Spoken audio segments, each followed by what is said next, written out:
G'day. This took me all of yesterday to set up.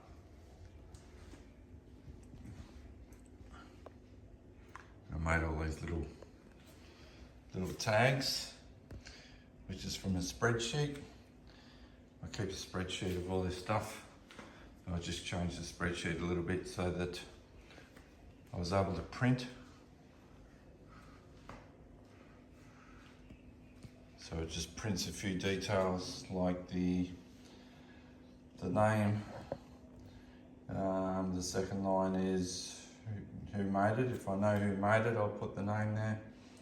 The country it originated from, what it is, how many cc's, whether it's 2-stroke or 4-stroke, whether it runs on spark ignition or glow, and the last one there is whether it's air or water cooled. So I've amassed a bit of a collection here over the last probably 10 years. This is the first time I've actually put all this together. I've taken over the house for the weekend. Kids are away, the missus is away. Got a few beers in the go. Bit of a mess. Anyway, it's all good. I was going to feature a few steam related engines. I've got probably 2 tables worth that would got off steam, but I think it all just got too big. I'll show you in this cupboard here. There's a couple of small steam there.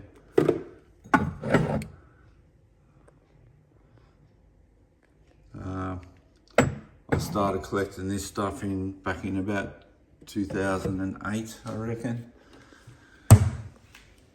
And then the little engine, just like that one there, that's a little wanderer that come up on eBay, and I missed out on the sale, so I tracked down the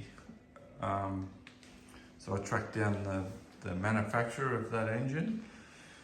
It was made, so that particular engine is made by the Engineers Emporium in the UK. They sell them as a casting kit as well as a fully machined kit. So I bought the machined kit because at the time I didn't have a lathe or a mill, and I put it all together, painted it, got it running, thought it was great. So then I started buying other little engines, like this one come along, that little cast iron one there, this particular one here, widget one, that was made by a local guy here in Perth, plus those 2 steam engines. They were both made by that same guy that made this, what is it, Roseberry, hit and miss. Stewie Martin, he's now passed on. He was a great guy. I'd go and spend hours in his shed dribbling on about engines and whatever else.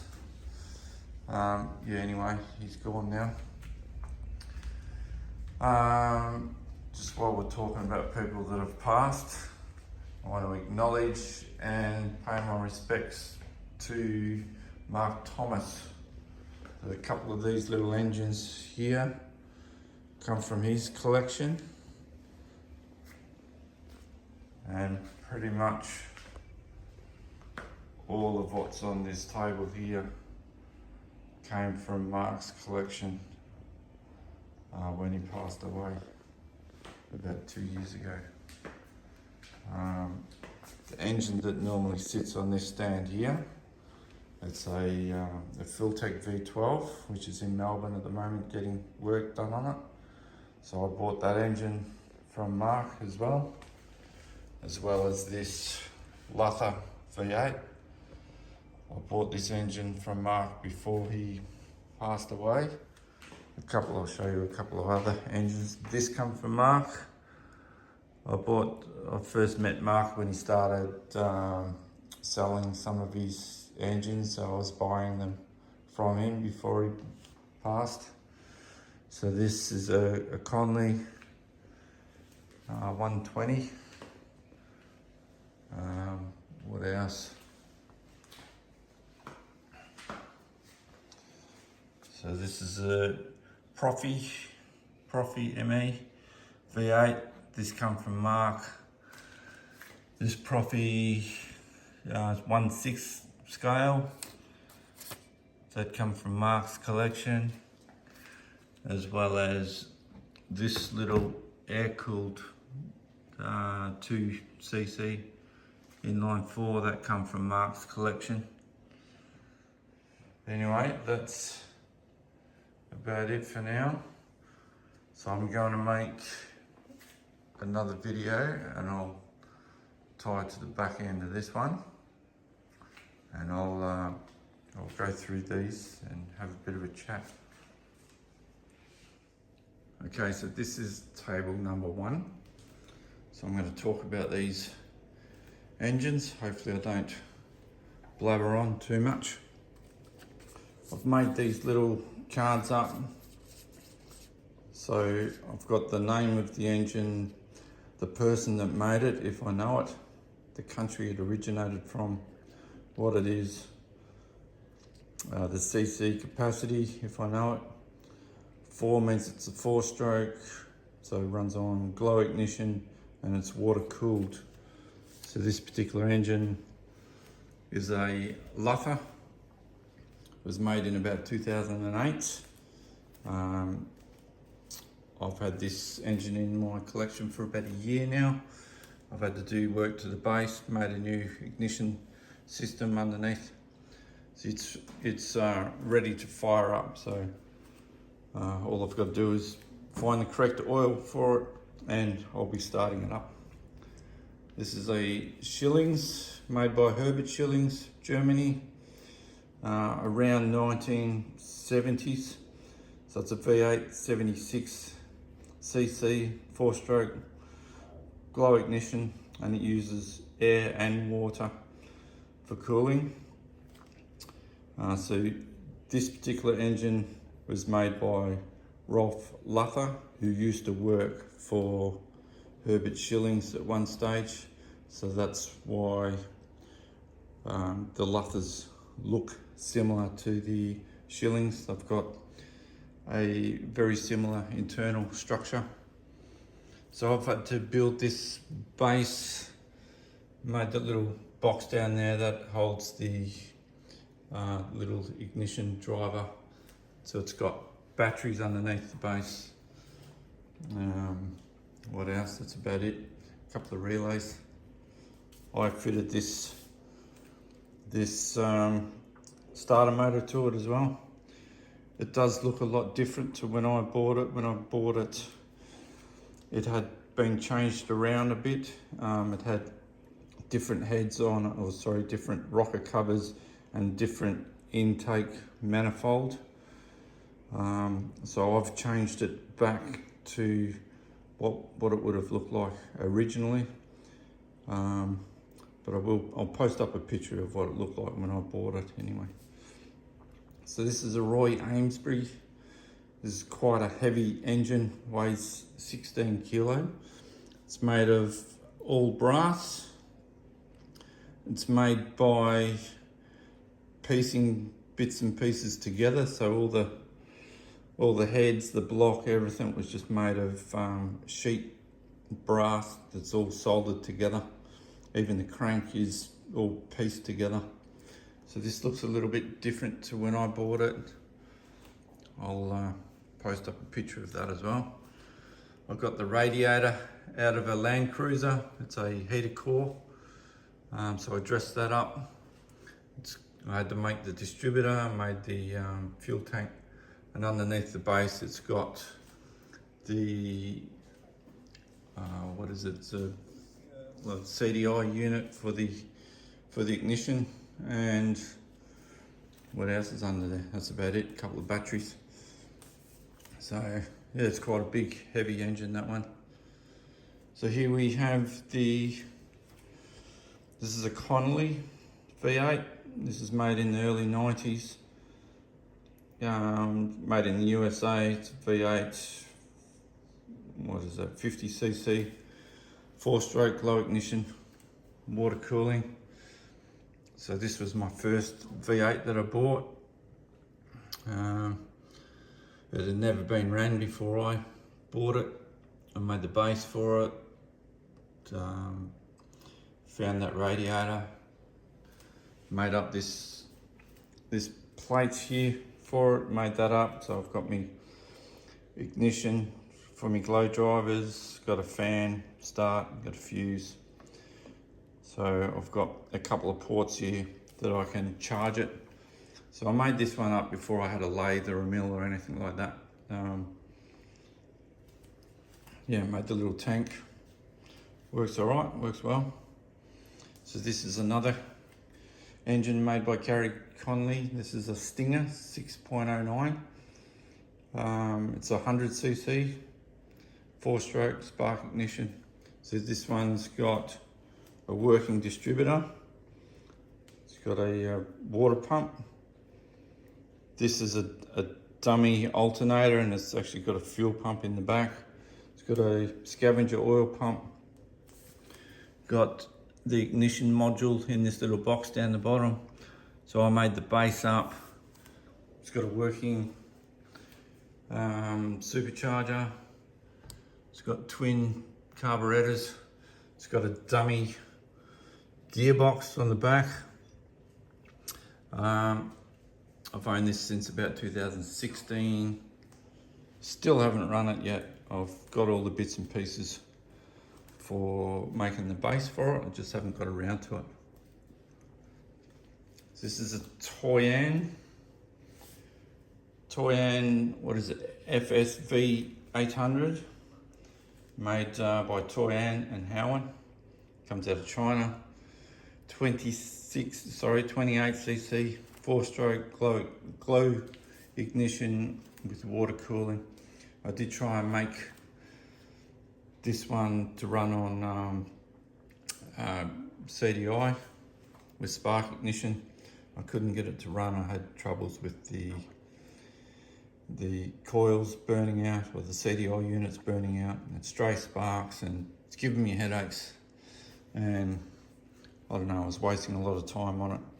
And as you can see, I've got a lot of other stuff going on. So yeah, I just converted it to glow ignition, and yeah, I just ran it on that.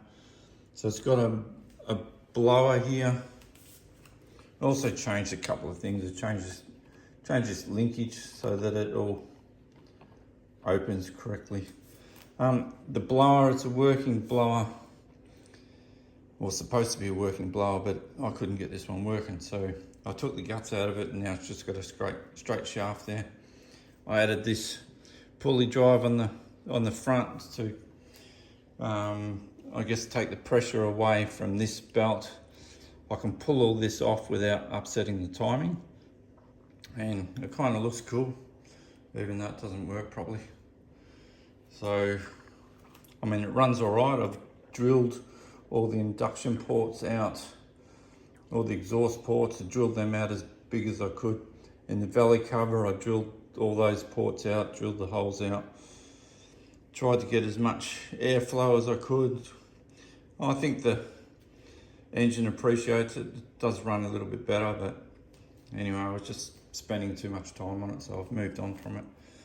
So this is still in the box, obviously. This is a Cison flathead. I've always wanted a flathead, so I've always wanted one of them actually. But yeah, at the time when I bought this, I couldn't get one of them, so I went with second best. So this is, I still haven't put this together yet. This is a Cison flathead, what's it say, 44cc. So this runs on, this has got a distributor, runs on petrol. yeah, I will get this together one day. But since buying this one come on the market, so I had to grab this one. This is what I really wanted. This is a Replica Engines V860 Ford flathead, based on the 1937 flathead, and it's got the, you know, the bits and pieces to dress it up. So it's got the different manifolds and the finned heads and a few bits and pieces, twin carbies, whatever. So this is V8 31cc 4-stroke spark ignition, and it's water cooled. I will get this one running. A couple of things I want to point out with this one. As you can see where the exhaust come out, they come out of the block as a true Ford V8 would.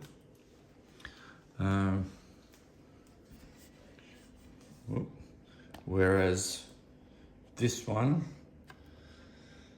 they've had to make the exhaust come out of the block and then do a little loop and then run through the head and then out. So I'm not sure how this one's going to run at the moment.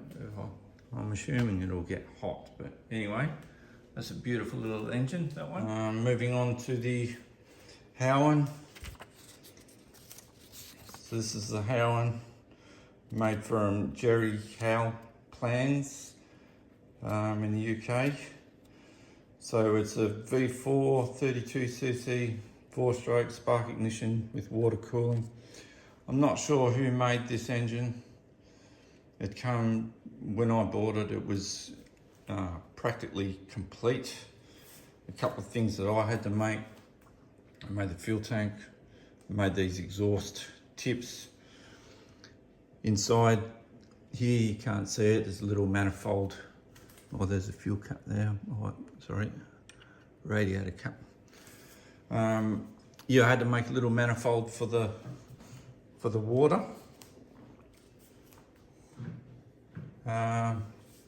What else? I installed this little pressure gauge, and I made up this linkage for the accelerator, which also controls the advance and retard on the distributor. Had to do a little bit of work in the distributor itself to get that working nicely. Made the base, and yeah, I have changed the rings in this one. When I first got it running, didn't run very well, blew heaps of smoke. Yeah, brand new rings, but they wore out in no time, so I don't know, faulty rings of some sort. Anyway, she's running now. Here we have, so this is a Edgar T. Westbury seal. This is based on the seal block. So I bought just the engine that you can see, and then I made everything else. So I made up this frame, made the radiator, the base, water tank, fuel tank. Underneath the base you've got the battery, a little CDI. No, I think this has got a Velleman kit in it with a coil. There's a little coil just in under there. So I've had this running, that runs not too bad. Little radiator. This was made by Joe Long. It's got his name stamped in the front of the engine. I'm not sure who Joe Long is. And he called it a Vixen. So I've stuck with that name and put the Vixen name on the radiator. Oh. So here we have the Panther Pup. This is the aluminium version. The plans are by Bill Richard. So I'm assuming this engine was made in Australia. It's inline 4, 45cc, 4-stroke spark ignition, air cooled. Looks totally different to when I bought it. When I bought it, it was painted grey. So I've changed the base. I made this new base got rid of the ugly distributor that was on the back of it and made this distributor. This flywheel was painted red, so I cleaned that up. What else? I made the exhaust and the intake manifold. I made up a new one so that it looks a lot nicer than what was there. What was there had holes in it and didn't work very well. So anyway, so I made that up. All right. Oh, running out of room there. So moving on to so this is based on a Morris, a 1927 Morris. This was made by Mun in Vietnam. I asked Mun to make this engine for me. I give him a static model of a Morris Cowley engine or a Morris Oxford engine, and he copied it basically and made this one. So when he presented this to me, it was sitting on an aluminium base, had a different distributor set up, had a different carburetor on it. There's a few other little things. So I made up a tank, made the new base. I put this carburetor on it because it was giving me trouble, the original carburetor. So I made up this distributor for it as well, which seems to run nicely now. I made up that exhaust, and yeah, that's about it. Kind of runs not too bad for a fully homemade engine. I'll get rid of that over there. So here we have, so this is an Elmer Wall Mighty Mite. So this is made from a casting kit out of the USA. It's quite an old engine, probably made in the 50s or 60s, I'd say. It's inline 4, 30cc, 4-stroke spark ignition with water cooling. So when I first bought this engine, it was, I guess it was presented as a display engine rather than a running engine. It had the actual engine was facing the other way, so I had no way of starting it. So I pulled it off the board, made a new base for it, turned it around so that I can get access to the flywheel. I put a new Velleman kit underneath it with a new coil. What else? It had no compression, so I had to make 4 new pistons and rings. I bought the rings and made the pistons. Yeah, and I made this little adapter to put a little, there'd be a little OS carburetor on it. Seems to run a lot better than its original carby. That's about it. It screams actually, this one, when it runs quite well. So here we have a Holt. So this is a Holt 75. This was made by Glenn Davies about 16 odd years ago. One thing that Glenn did was he changed the profile of the cam and made it chain drive rather than gear drive. So the cam turns the same way as the crankshaft, whereas if it was gear driven, it would obviously turn the other way. So this is 64cc 4-stroke spark ignition with water cooling. So when I bought this engine, it had a bent crankshaft. It sat under the bench for a couple of years until I decided what to do with it. So it was a total strip down, straightened out the crank, got it all sorted out. So I made this fan arrangements, new wooden base. I found that radiator and give that a birthday. I put it on. It seems to match the engine with a bit of brass in it. What else? Made this little adapter to take this carburetor because the original carby wouldn't work. Made up a little tank, bracket, got it running, not too bad. So moving on to this one, this is the Howin L6 210. So this is made by Toyan and Howin. So it's comes out of China. It's an inline 6, 21cc, 4-stroke spark ignition with water cooling. So this particular engine is based on the Ford 300 model, 6-cylinder. So it's like loosely based on the Ford engine. The distributor, when these come out, when this particular model came out, the distributor's mounted out the front, whereas the original engine had the distributor mounted in the side where it is now. So yeah, I took it upon myself as a personal challenge to relocate that distributor down to the side there. So I had to install a gear onto the camshaft, and I made up this little adapter and bored me hole in the side of the block so that I could intercept the camshaft.